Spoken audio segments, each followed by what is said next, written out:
Hello, everyone. Feldenkrais Awareness Summit, Move Better, Feel Better. I'm Cynthia Allen, and I am very happy to have with us from Australia, David Hall. David started out as an actor and voice teacher, and from there he went to become practitioners in both fields of the Alexander technique and the Feldenkrais method. He's also a Feldenkrais assistant trainer, and he's part of the Bang Bang Salsa Dance School in Sydney, Australia, which is such a great name.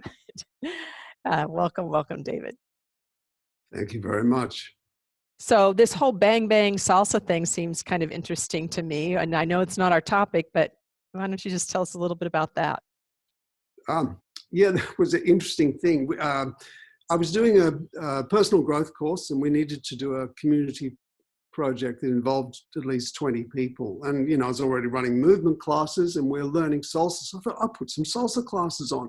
I had this fabulous Brazilian man, 75-year-old Brazilian man, who became a mentor, and had him as a teacher. And I organized it like I've organized nothing before, I think. And we had 100 people turn up on the first night for a 10-week course. And it was amazing. I bought this beautiful PA and started collecting all this Latin music. And we ran that school for 15 years. And I began teaching beginners after about a year. And then we had a Cuban man teaching Afro-Cuban. It was a lot of fun. And the approach to movement in salsa is really different. It's really grounded in, well, both flamenco and but more so African religion, African dance. And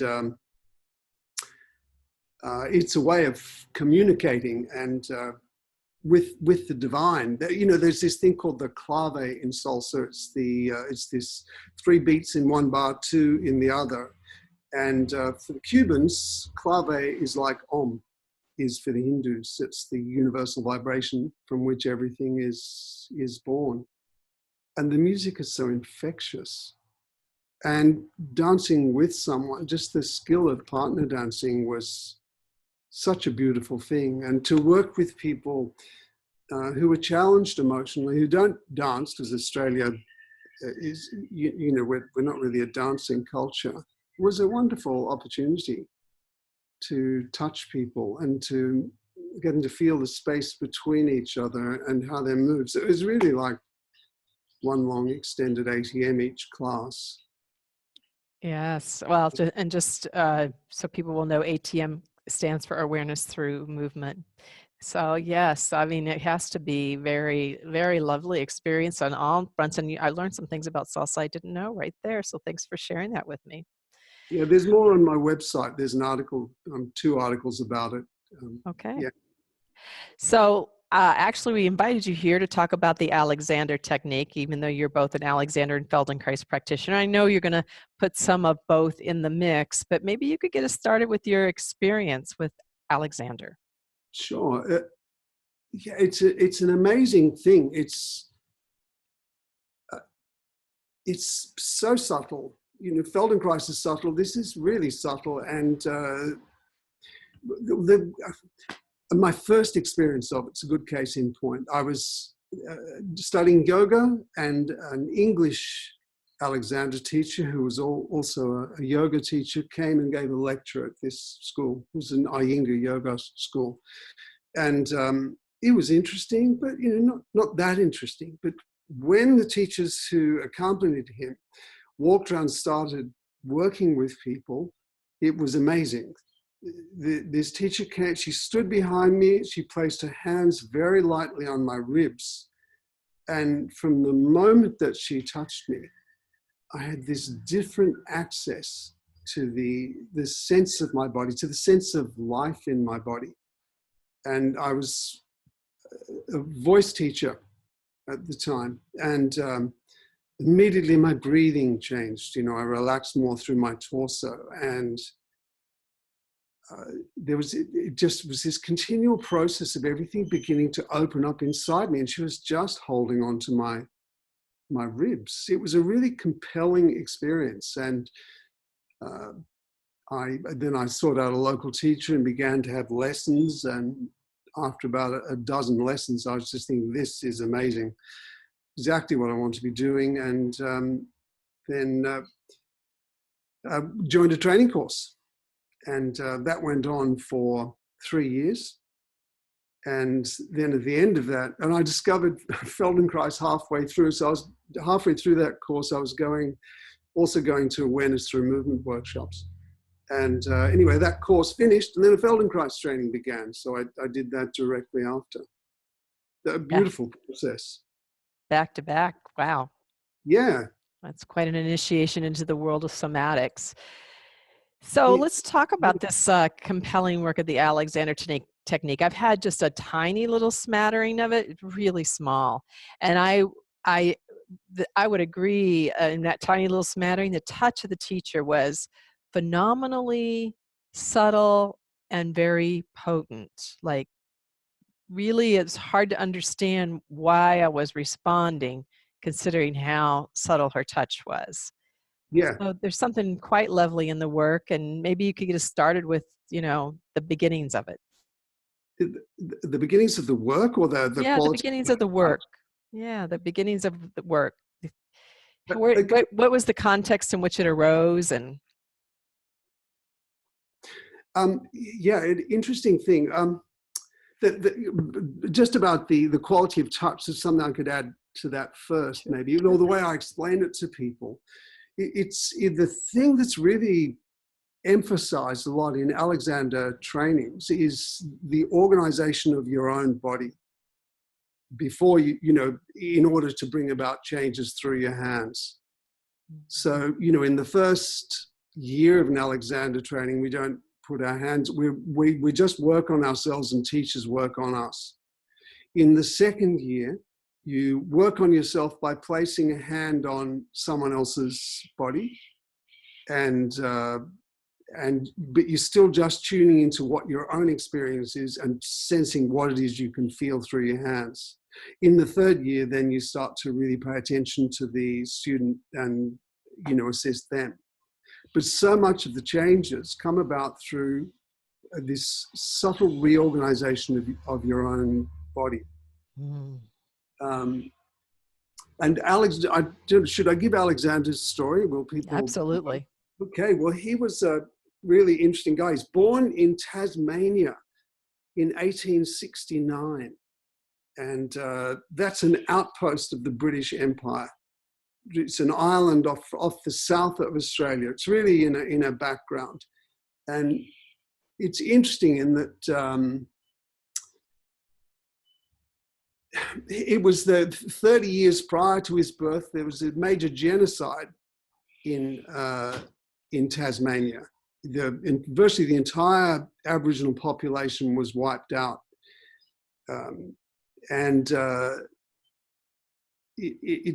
I think this has an influence on that, and the fact that it was a convict.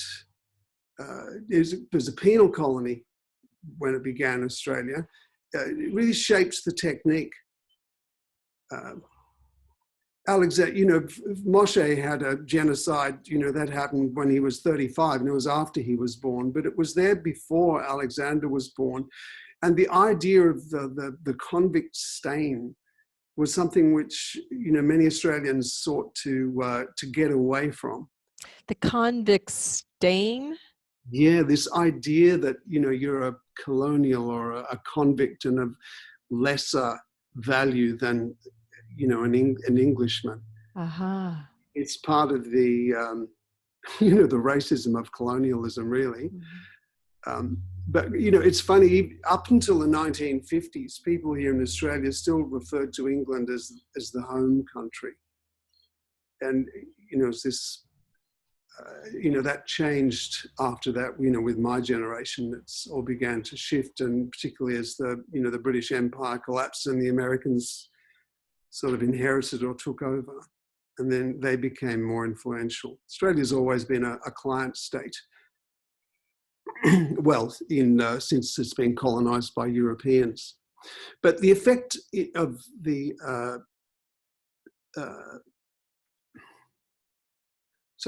effect of the penal colony meant that people tried to hide that.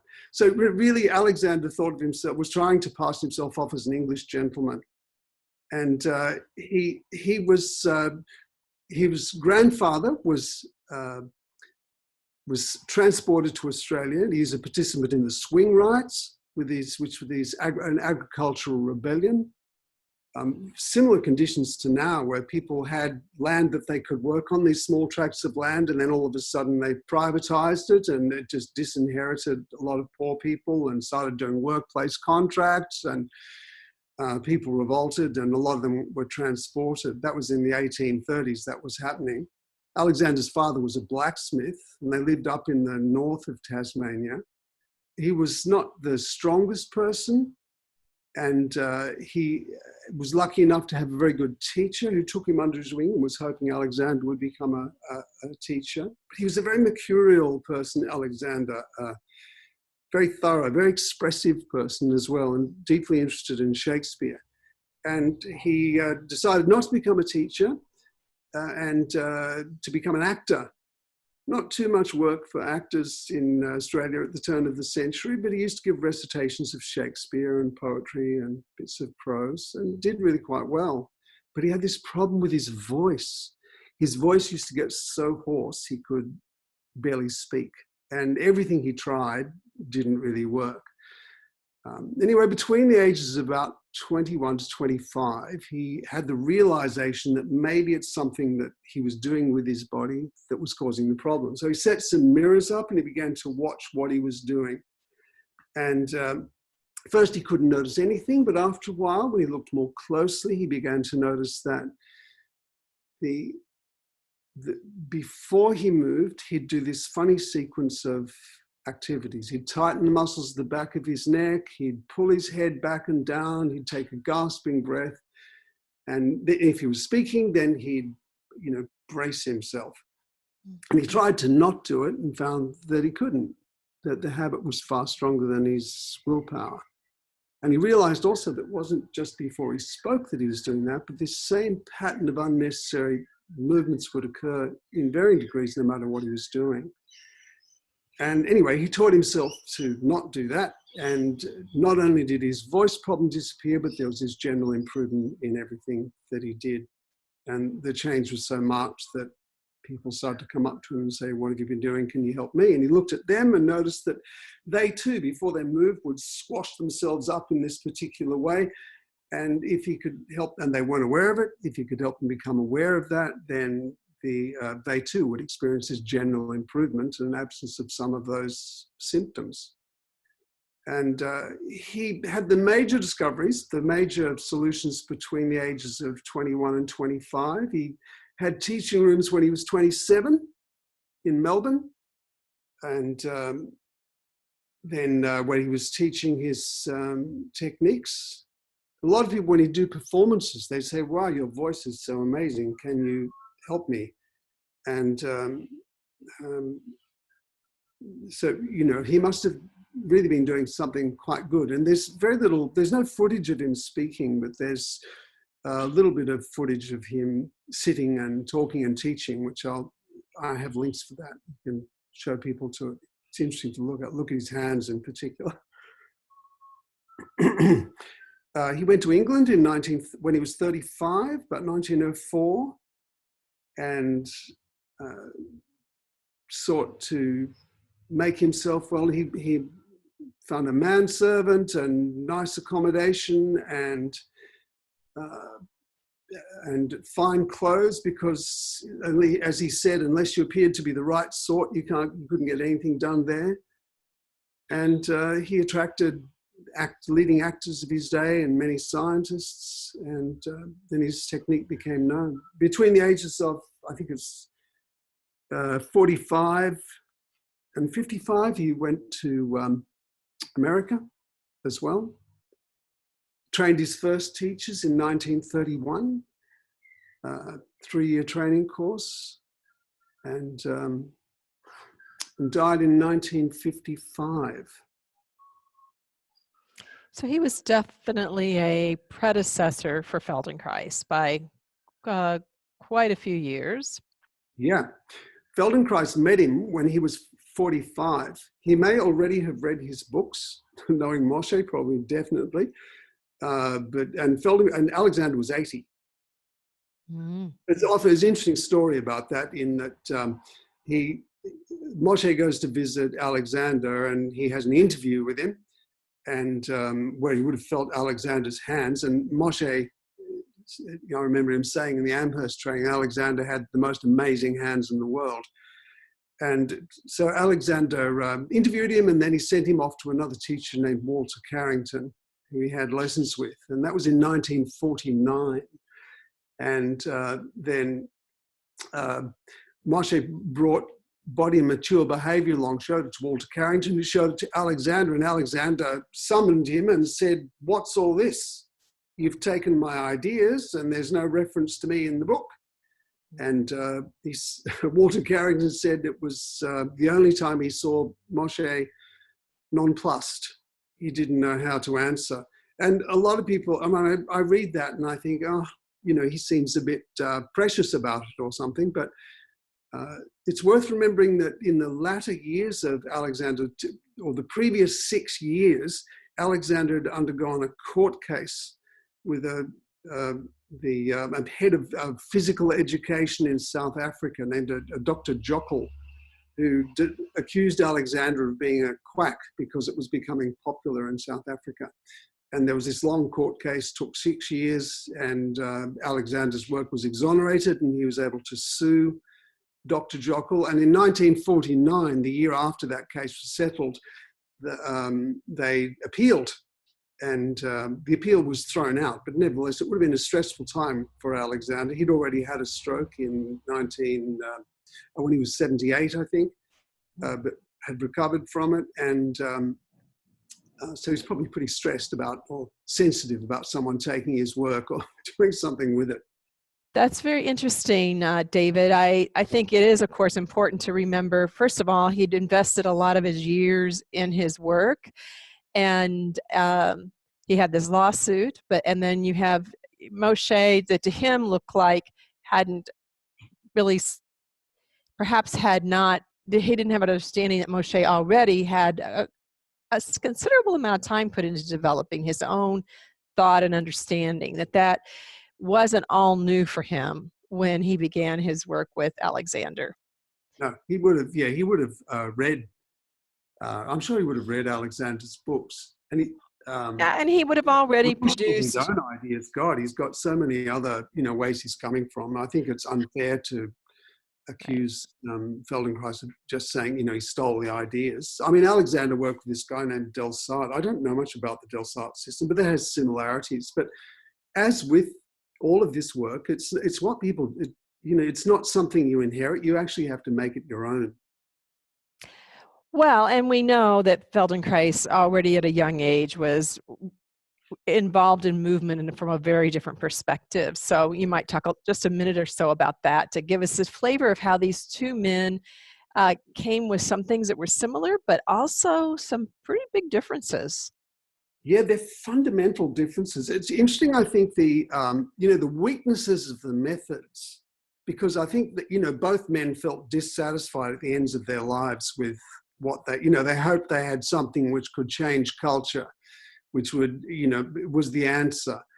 And, they're both disappointed, and with good reason, because both of them, the work really sits firmly within that tradition of philosophical inquiry or, shamanism, where people try to make sense of their lives and, improve the quality of their lives through paying attention to what's actually there, paying attention to themselves. And, that has to be an individual pursuit. You can lead people some of the way, but at some point they have to, be at the coalface on their own, and they have to make the work their own.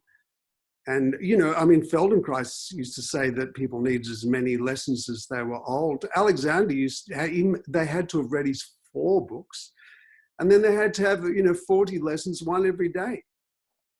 In the first month, and in order to learn from him. And it does actually take a lot, and that's the value of the work. It's not something that you do that you can break down into a few principles and say, you just learn this and then everything's fine. It's a way of working. It's a way of being aware of yourself relative to your environment and, developing that.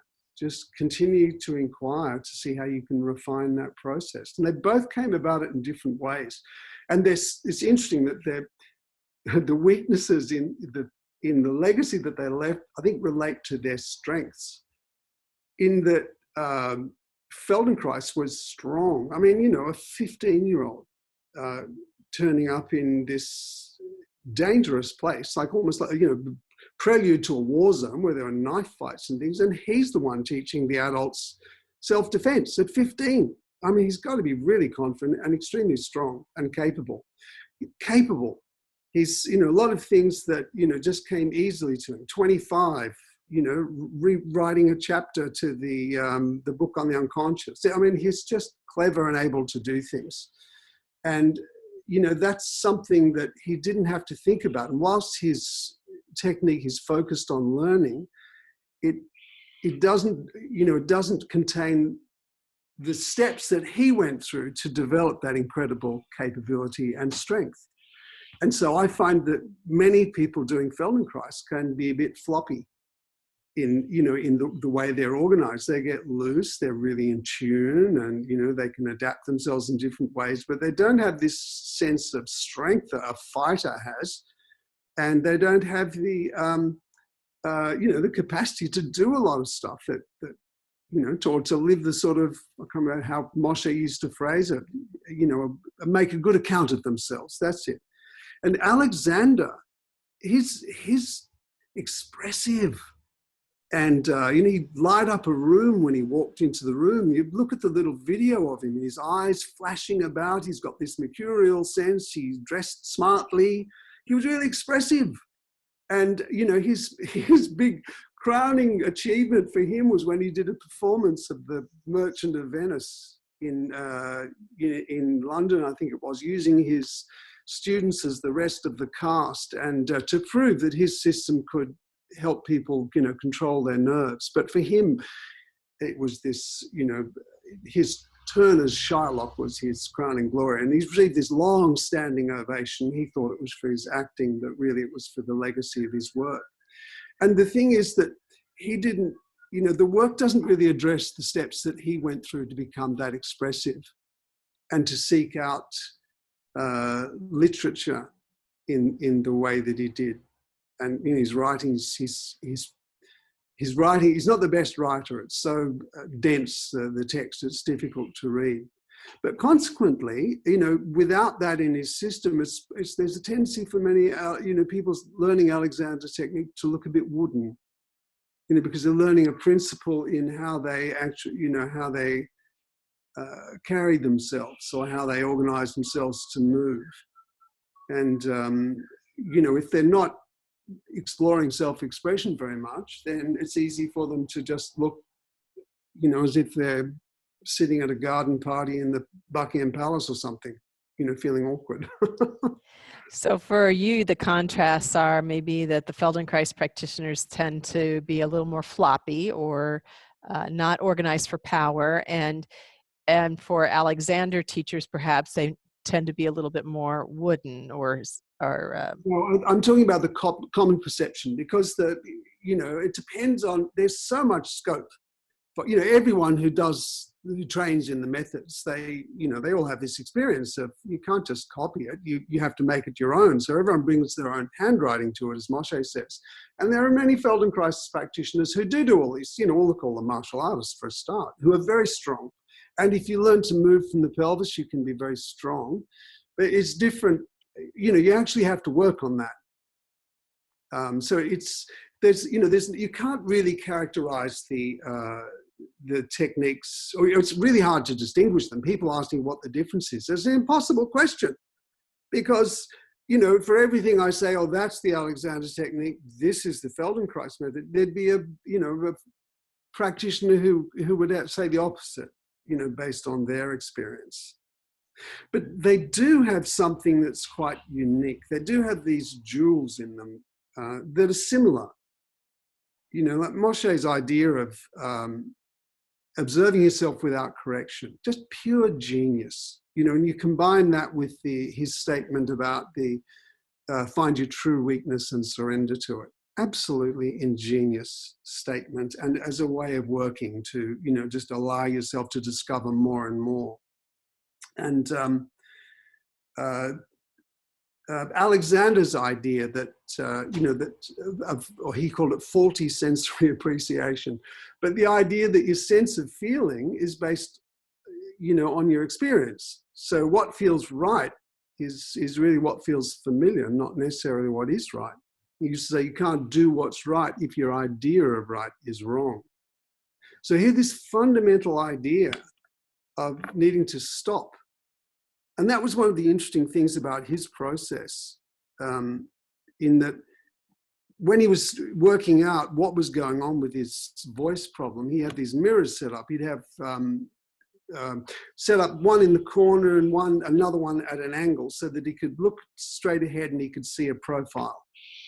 And so he could tell if he was tightening up and scrunching himself up. And he did that for a long time. But of course, he would continue exploring in other rooms of the house. And after a while, he got bored using the mirrors. And he kept on going on with his exploration, trying to find out what he was doing that was causing the problems. But then one day he comes back to using the mirrors and discovers to his horror that when it feels like he's doing one thing, when he looks in the mirror, he's doing the opposite. He tries a number of experiments, and sure enough, he realizes that, he can't be sure what he's doing. He's got no idea actually what's going on in his body. And this led to this idea that of inhibition, where he decides to not do the things he knows are obviously going to be interfering with his voice. So don't tighten his neck, don't take a gasping breath, just keep yourself, still. So what he would do is he would go to speak. And then he would, if he saw himself tighten in his neck, he'd just stop and let that go. And he'd keep his neck relaxed, and then he'd go to speak again. If he tightened up again, or if he noticed tension somewhere else, then he'd stop and not speak again. And he just kept on doing that. And the more he did it, he began to get a sense of what he was looking for, based on, the areas of his body he was feeling tightening up all the time. So he didn't know how to change it, but he knew if he could stop himself doing those things, he'd solve his voice problem. So he set them up as a series of what he called directions, the 4 primary directions. And they were a description of a well-organized body. And they are, as I'll say them now, is let my neck be free in order that my head may go forward and up in such a way my back can lengthen and widen in order that my knees may go forward and away. So when he means the head or my neck be free, you're sensing the whole body. You sense each of these directions relative to the whole body. And so the neck is free in order that, and everything happens so that the other can happen. So your neck is free in order that your head may go forward and up. So you consider, your head sits on top of the skull here, directly below the ears. If you put your hands on the, just near the mastoid process there, and think inside there, you've got these 2 little grooves, and there's 2 little bumps from the skull that sit in there, and they're just, it's this tipping. The center of gravity of the skull is actually, forward at the point where it's supported. So the head by itself will just fall forward, but there's this tiny movement of the skull on top of the neck that's, controlled or mediated by these tiny little muscles that go from the skull to the first 2 vertebrae. 3rd most sensitive muscle group in the body after the eye and the tongue. And when the head falls forward, the muscles of the back are stretched. It sends a signal just into the brain stem, and then a signal comes back saying tighten up. It goes, okay, pulls the head this way. Then the ones in the front are stretched. They send a signal into the brain stem, and then the head comes forward. And, it's a feedback loop about that big. And I can't remember how fast the nerve signals are traveling in that thing, but it's not something you can do consciously. It's something you just have to allow to happen. So this head forward and up is not up that way. It's just forward and up that way. It's this delicate balance of the skull on top of the spine. And that freedom in the neck and the freedom of the head on top of the spine happens in order that the whole back can lengthen and widen. When I'm thinking of the back lengthening and widening, I'm thinking of the whole torso. When I'm thinking of the length, I'm thinking of the legs. I'm thinking of the width. I'm thinking of the arms. They're like an expression of width. And the back is long and wide in order that the knees may go forward and away. And, you know, if the knees are going to bend anywhere, they're going to bend forward. You know, we're not like giraffes where our knees bend backward. And away is away from the center. So what he would do is he would just think these directions without doing them. And that's the essential thing about the Alexander technique. It's a non-doing technique, whereas Feldenkrais is more a doing technique. You do things in all sorts of different ways and explore it from different perspectives, and that changes your sense of your self and the capacity of how you move. And you make discoveries and refine the body image. In Alexander technique, what you're doing is you're starting with this sense of balance and looking for it. And you're looking for what's interfering with it. So you just let yourself be where you are. You know, it's observation without correction, just like Moshe. And you think through these directions. You scan your attention through your body looking for anything that's interfering. And if you notice the tension, you let it go. If you can't, you just move on with the next direction. You keep sweeping your attention through the whole body. And then you go to move. And, you know, it's one thing to sit there and to focus, you know, spread your attention and to find this point of stillness. When you go to move, it becomes more complicated, of course, particularly depending on what you're doing. And so what he would do is he would stand in front of the mirrors and think through these directions. And then he would go to speak. And if he felt any tension that would interfere with these directions, he'd stop speaking and let it go.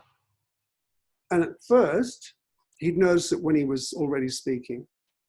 And then he'd notice it just before he started to speak, you know, or at the moment of speaking. Then just before he'd started to speak, then he realized it was actually when he thought about speaking that he could feel the, you know, sensations going to those parts of the body that were going to trigger. When he was able to inhibit that, as he said, to stop that and to maintain this freedom of balance, then he was able to speak without problem. That's really quite a remarkable amount of self-practice, right? I mean, yeah, you're talking about hours and hours and hours. Hours and hours and hours. And it's 4 years, or actually 6 years, I think, before he had teaching rooms, before that was what he was doing. But 4 years in particular, and about 10 years for the whole process. And of course, like Moshe, he refined his technique over the years for the rest of his life. And, you know, after a while, I can't remember when that was, but he found that he could use his hands. At first, he wasn't using his hands, but after a while, he realized he could use his hands to place them on somebody's, body to help them become more aware of what they're doing and to give them this sense of where they're going. And there's this beautiful thing in Alexander technique, lengthening and widening, where you sort of think yourself free. It's the most amazing thing to learn. Can you lead us? I will. I'll lead you through it. Can I relate the story of this lesson I had with an American teacher? Actually, was the first person to be qualified by Alexander. And that was because she had to go back to Nebraska where she lived, Marjorie Barstow. Amazing woman. I saw her. She came out here to Australia in the 93, I think. And, so all the Alexander teachers were doing work with her. And she'd evolved a different way of teaching. There's quite a few different styles of teaching the Alexander technique as well, based on the people who came after him. But she had this style where she worked in groups and she would work for people slowly, not for a long time. Anyway, but she had this incredible direction, we call it. And that's the capacity when you place your hands on someone's body and you you give this sense of length and width. You help them become aware of what they're doing and to stop what they're doing, to, keep themselves soft, and at the same time give this sense of length through the body and width. And so I asked this question. I said, how do you get this really strong direction? What is it you have to do? And she chuckled. She's very laid back, Midwestern horse rancher. I think, I can't remember what the farm was about. And she got out of the chair and she walked over behind me. And she just placed her hands loosely on the back of my neck. And it was just amazing. Right from my head, my neck and my spine just sort of went boom. It was like I was disemboweled. It was just everything inside me just sort of dropped out. It was about 10 or 15 seconds that happened. Everything just let go. And then she just lifted me out of the chair. And it was like nothing to get out of the chair. But it was that sense of everything dropping away.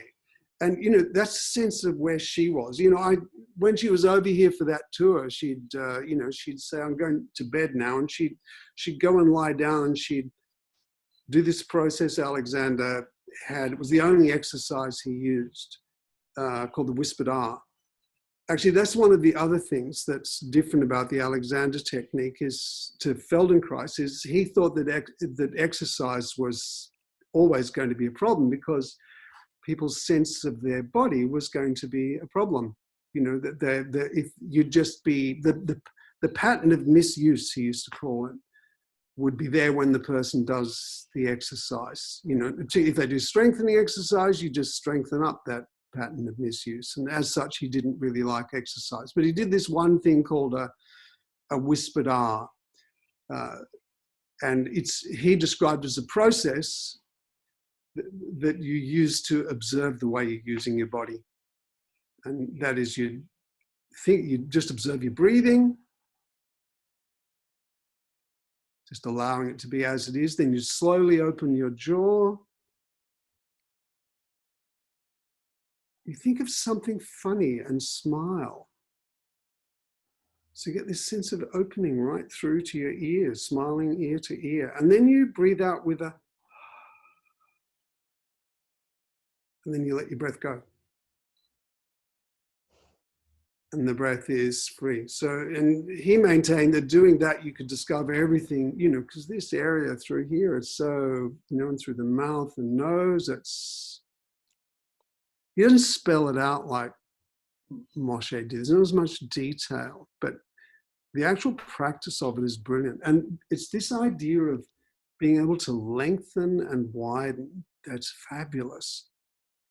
Where you just think of your body and you just get this sense without doing anything. That's the key. You can't do this until you learn to think of yourself lengthening of all these small things. And you shouldn't repress a yawn. That means you're relaxing if you do that. So yawn freely, please.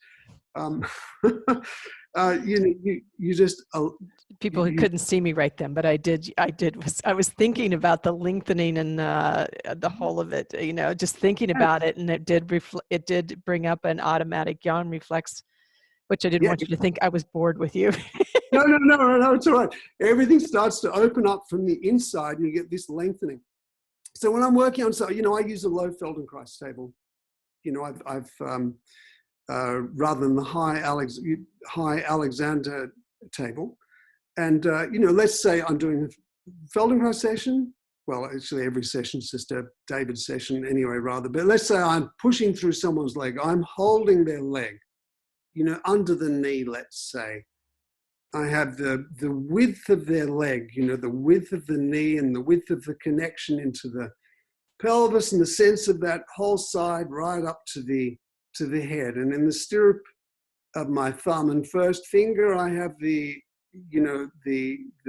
foot. And, I feel the width of the ankle, the width of the knee, the width of the pelvis, width of the way the spine joins into the skull, width of the shoulder blade and the, whole shoulder girdle. And then I push so gently through. Now, where I feel resistance, let's say I feel it in someone's hip, what I'll do is I'll just start to actually soften in my hip. And I'll soften in my, and when I soften in my hip, I feel all my shoulders softening. I let go under my arm. And then sensing that softness in my hip, I then push through the leg again and feel what's different. And so I keep on sensing what's happening in their body, and I make a change in my own body to bring about a change in them.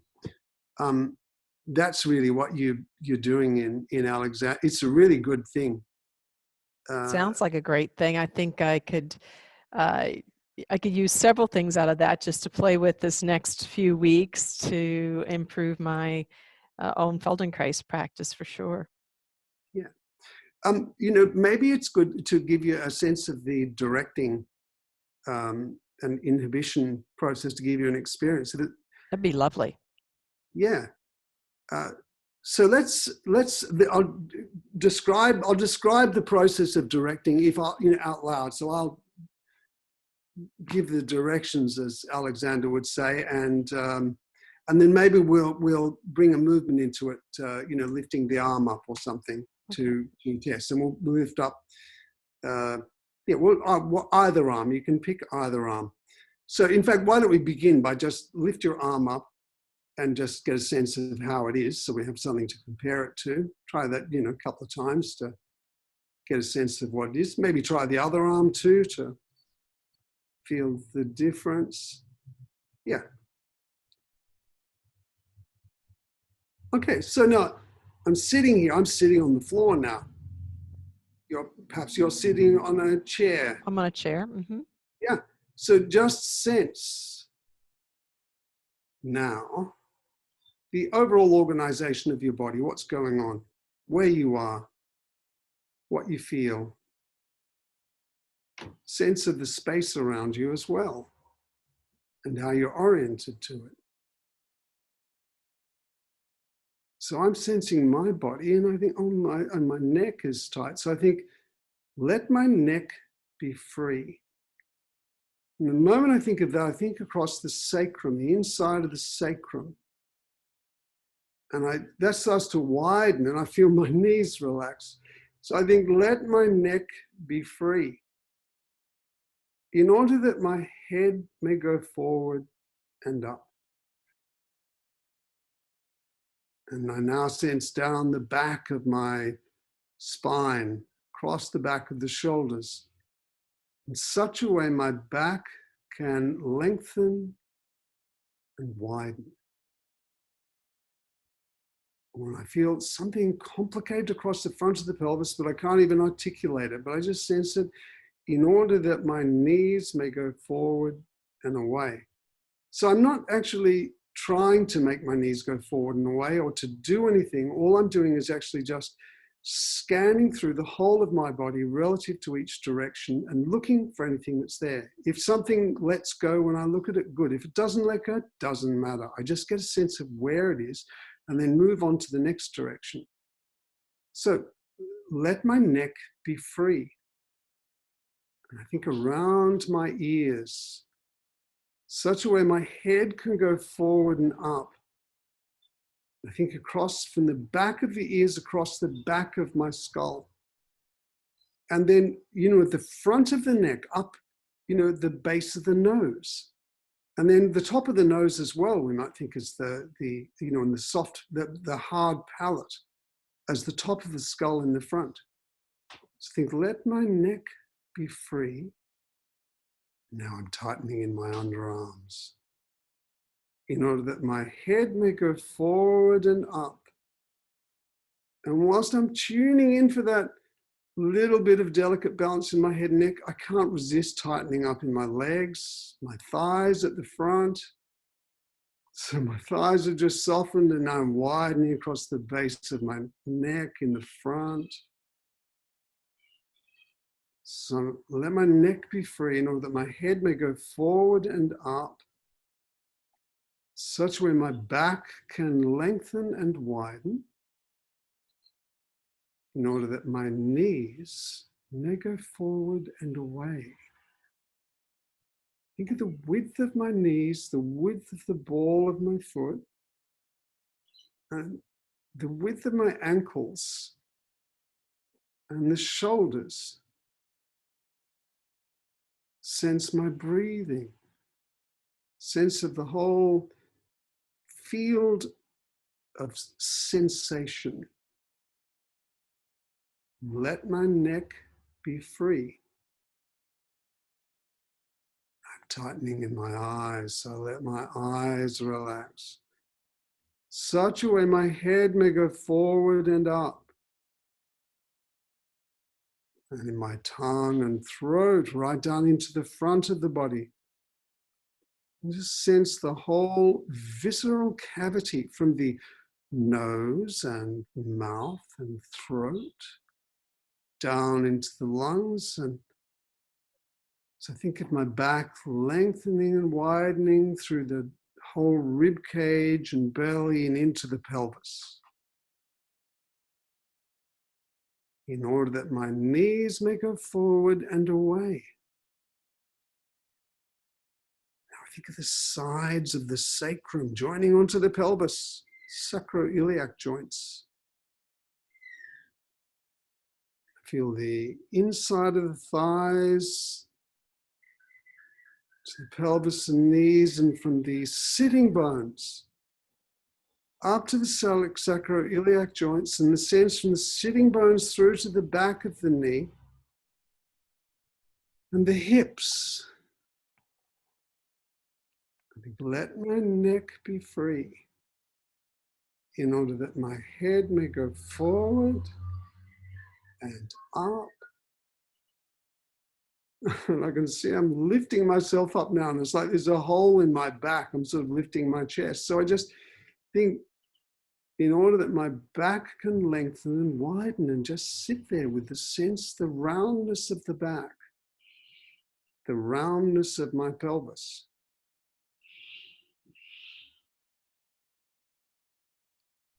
So just sense how that feels now. The feeling of space within you. And notice the organization of that shoulder and arm that you're going to work with.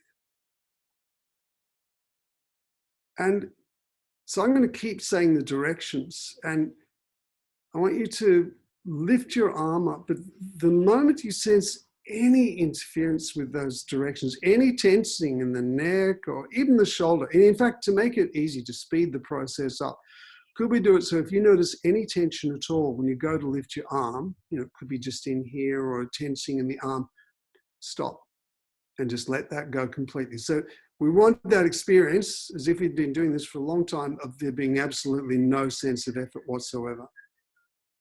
So in your own time, go to lift up your hand. If you feel any tension, stop and let it go. And so rather than lifting it up and feeling the tension and trying to relax the tension, the moment you sense the tension, let it go. We want to find that experience of being able to lift it up from the beginning in absolute freedom.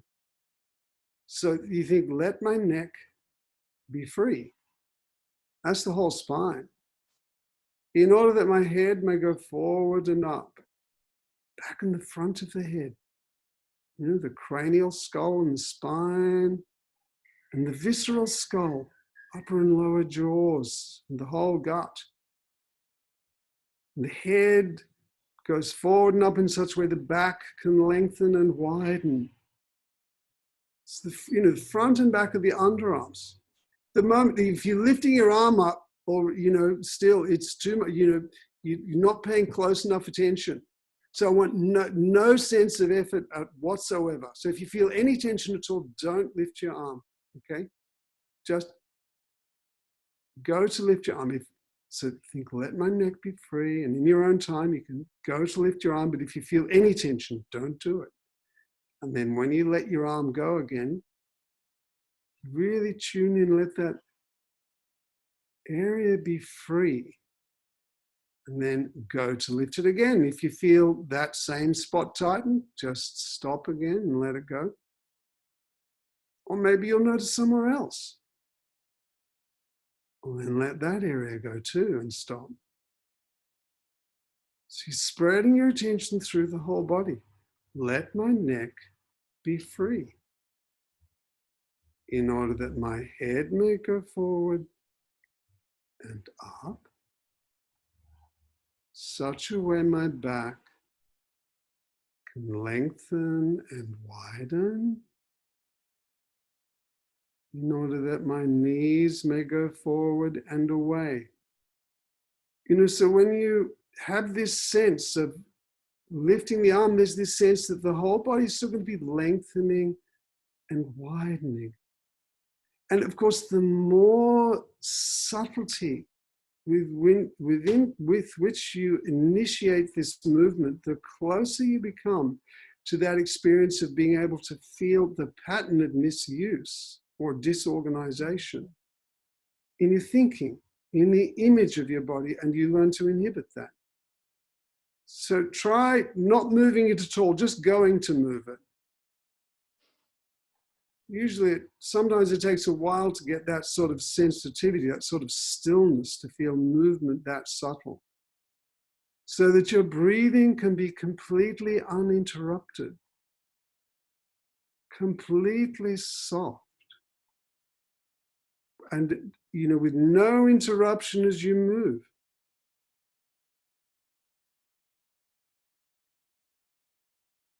So you think, let my neck be free,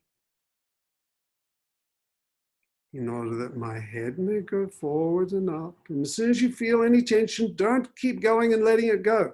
Stop and let it drop completely. Let your arm come back down. Like, don't lift it up there and hold it there trying to relax it. We're only working with the very beginning, how you initiate the movement. And we're trying to get to that point, the image of movement, and to inhibit the old image and find a new way of moving. One that allows your neck to be free, the width of your neck, softness of your throat and tongue. The soft, clear, open space in the throat. Your trachea, permanently open. Think of that, the space in your neck. A clear channel right down into your lungs. And the spine at the back, all the way down to the sacrum. The neck right up to the base of the skull, level with the bottom of the nose. Front of the neck is the back wall of the throat. So let my neck be free, in order that my head may go forward and up. 5 to 7 kilograms, delicately balanced on these fine points in the field of gravity. And it's that delicate balance, it's that arc between the two, the still point between falling forward and coming back. That's the thing that gives this sense of length through the spine. So your neck is free, your head's able to go forward and up, your back is long and wide, in order that your knees may go forward and away. And here's the trap that we tend to, tighten and brace ourselves to think. So it's learning to spread your attention through the whole body, through the hands, through the feet, the thighs, the underarms, the neck. And look for those places that we're, bracing ourselves unnecessarily, and just be left with this absolute stillness of movement. And then go to lift your arm again. And see, is it easier? Mm-hmm. And just a matter of interest, try actually lifting your arm up now, and just notice the difference in quality. Do it a few times to get a sense of that whole side and the sense of connection through to the inner experience of your body.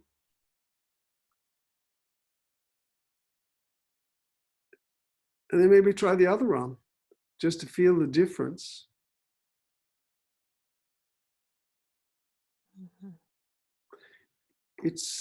So that's direction or my take on direction and inhibition. Something I don't know whether well, Feldenkrais worked about it through doing tiny movements. And I remember in the Amherst training, in the audio section, before the video comes on, there's a lesson that he calls Feldenkrais for the 21st century, where you're lying on your side and you're imagining yourself lying on the other side and doing a movement. I think there may be another, but it's a really challenging thing to think of, so you end up not moving much. And he described that as an expression of inhibition. But it's really the fundamental thing in the Alexander technique, these directions and inhibition and the idea of non-doing.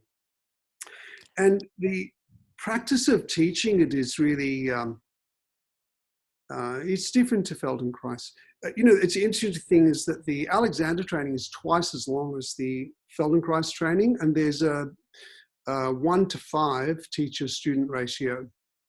And you have a lesson every day. I did my training, Feldenkrais training 30 years ago, and but I was dissatisfied with, where it finished is where I thought we should begin working with functional integration. It was an amazing process, the training. I really loved it. But we had one FI a term, so 2 a year. It's ridiculous. The structure of it, the format of it is crazy. And, so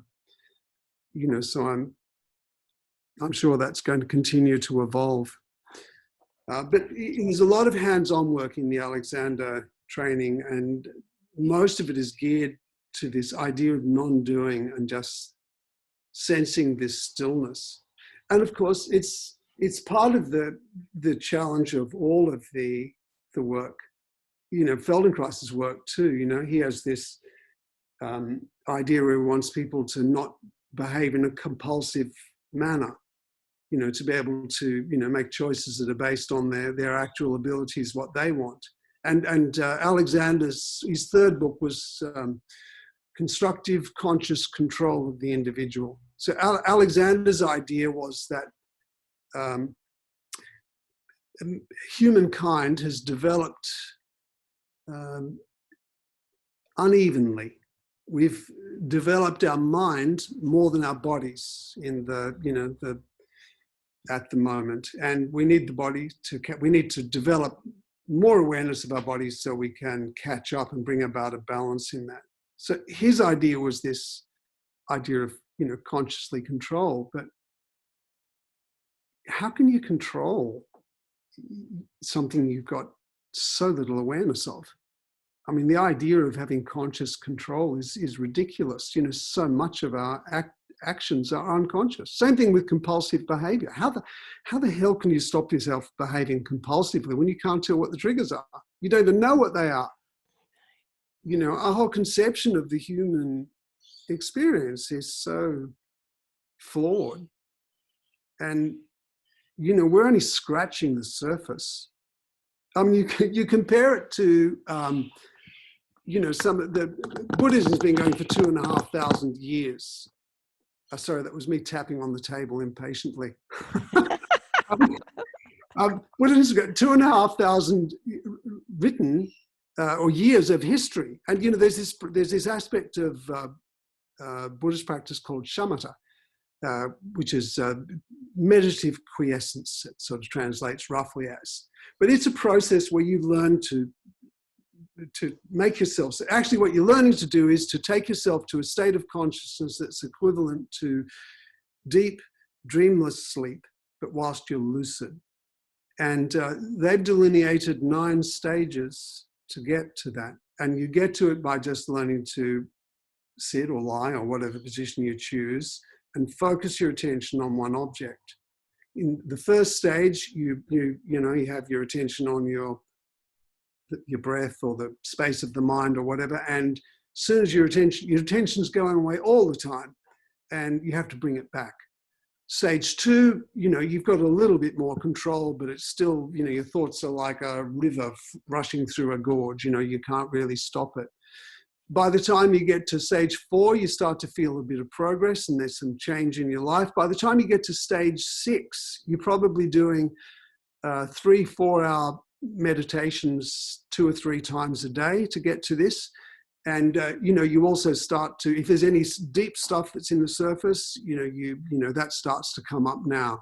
I know one guy who locked himself away on Kangaroo Island and did this for 3 months and ended up having, by himself and, new to the process, but took to it like a duck to water, and then had a psychotic episode.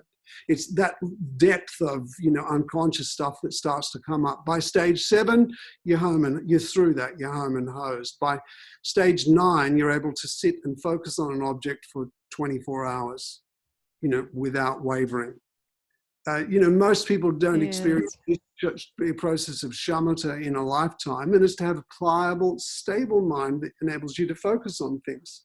So, and those are examples of something that's really and truly a lifetime practice of what most people would see as an extreme. yeah. And definitely both Alexander and Feldenkrais practices could be taken to that kind of level. Well, absolutely. I mean, that's the thing, is that when we're teaching people, it's that we're teaching people how to work on themselves. Mm-hmm. And you have to do a lot of it to make any dent, any real difference. Mm-hmm. And, a training is just scratching the surface. And it of course it comes down to what people want to do with their lives and how they want to live their lives. For people who come to us as students and clients, where do they want to put their attention and their energy, and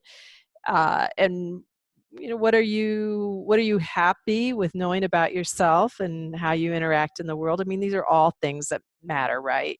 It's not everybody's going to lock themselves away, and in fact, in today's learning environment, we see that it's the idea of this sort of level of lifetime mastery in something is with an apprentice or not with an apprentice. But, really the hermitage kind of approach is pretty rare. So, oh yeah, absolutely. So, but right now, with that is that we need to do a lot of it in order to do it. And right. Alexander technique is something that's it's really useful for Feldenkrais practitioners to experience, because a good Feldenkrais person has that same capacity to you have your hands on someone's neck, say they're lying on the table, you can feel what's going on in their whole body. The people that I share lessons with, I have that experience of taking me deeply into myself. And even the process itself is, Feldenkrais can take you to that same spot, but it's a different way of working at it. And I think it's in the same way I recommend that Alexander teachers explore Feldenkrais, because it opens your mind to, so many things that, it's great. But for Feldenkrais teachers I'd recommend having an Alexander lesson and find the teacher with the most experience you can. Generally, it's for that experience of direction I spoke about with Marge Barstow. I've had a few experiences with them. Another one named Peggy Williams, this woman in England, and Walter Carrington, the guy Feldenkrais had lessons with, just amazing. And I've had lessons with Gabby and Ruthie, and they're all experienced the thing. It's a different sort of thing. You're talking about you're talking about Ruthie Alon and Gabby Yowen. Yes, thank you. Which are senior Feldenkrais trainers, teachers. Yes. So, I have to say that experience that you just led me in, I think that was remarkable. Really, I really like it, and I could feel, definite waves of change and awarenesses. And there's the level of you just keep coming back basically to the same thing with a slight little variation, but not much. And it was just like it was a continual invitation to stay and be and stay and be and stay and be. I love it, David. Thank you. That's my pleasure. I think I can use that. In a way. Yes. Yeah, go on. Yeah, is I'm going to start pulling us to a close here. So, David is offering a bonus, a series of lessons that you can sign up if you just look below the video here. And I think it's 5 lessons, isn't it, David? There are 5. One of them is one I did for a podcast on surfing called Sitting on Water. So it's about sitting on a surfboard in the water and being balanced. But 4 of them are they're free lessons. If you Okay, and want we're gonna to, call those David lessons because yeah, they are an amalgamation of everything that he's studied and dedicated himself to, I'm sure. and if you go further down the list, there's about 20 lessons on there, and I'm about to put another 20 on, which is more what I'm doing at the moment. And the ones I've done in the box sets are more like standard lessons, apart from the one called the Golden Suit, which is about touch, using touch in ATM. But the ones below that, say the Hand on the Wall series or Sliding in the Suit, they're a bit more global in their focus. Okay. So anyway, the sign up for this is actually for the 5 free lessons. So just go down and sign up for that, and then you'll be able to find out more about David. And David, thank you so much for joining us. We are pleased to have you here. You gave us a very enlightening presentation. I learned quite a bit actually about Alexander the man, as well as some differences between the 2 approaches. And so thank you all for being here at the Move Better, Feel Better, which doesn't sound like a non-doing practice, but you could definitely move better and feel better from non-doing in the Alexander way. I have no doubt about it. So thanks for tuning in, and we'll talk with you very, very soon. Thank you very much. Bye-bye. Bye-bye all.